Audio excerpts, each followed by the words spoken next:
มาทุกคนมื้อนี้เรามาเรียนรู้เกี่ยวกับ nested loop เกี่ยวกับการใช้คำสั่ง nested loop มันก็คล้ายๆกับ nested if ที่เราเคยเรียนกันผ่านมาเนาะต่างแต่ว่า nested loop ตัวนี้จะหมายความว่าเราจะมาใส่รอบชั้นนอกและรอบชั้นในหมายความว่าเราแบ่งออกเป็น2รอบ ในที่นี้เป็นคำสั่งที่เราเอาไว้ใช้อย่างเช่นว่ารอบชั้นนอกเราอธิบายให้เข้าใจง่ายแม่นกลุ่มคำสั่งทางนอก แรงแม่นกลุ่มคำสั่งย่อยเพื่อให้เข้าใจง่ายเนาะอย่างในที่นี้เราอย่างเช่นว่ากลุ่มข้างนอกแม่นว่ารอบที่เนาะ I มันหมายถึงรอบในกลุ่มข้างนอกเราใส่3รอบเนาะแล้วมานะเมื่อวานนี้ข้อยรักเจ้า3รอบ0 1 2 3นี่เรายังตัวอย่างรอบที่0รอบที่1เมื่อวานนี้ข้อยรักเจ้า 2นี่แม่น3รอบละข้อยรักเจ้าแล้วรอบซั้นในแม่นข้อยสั่งเจ้าแม่น6รอบ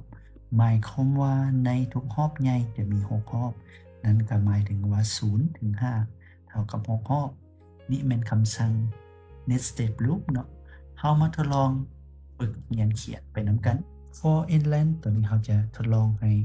เข้าใจง่ายทดลองเปลี่ยนเป็น C เนาะ C รอบแล้วทางในรอบชั้นนอกเราก็ใช้คำว่าปิ้นเนาะเราจะปิ้นตามรอบนี้และนี่เราจะเปลี่ยนเป็น2รอบ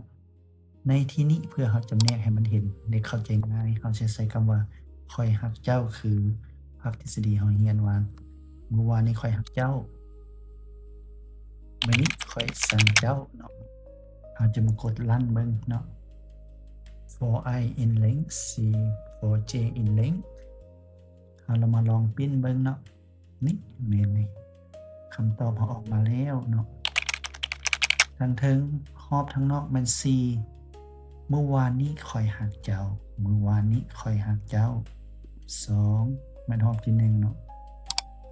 3รอบที่2 4นี่แล้วมื้อนี้ for J in length มื้อนี้ข้อยสั่งเจ้า2 3 4 5 6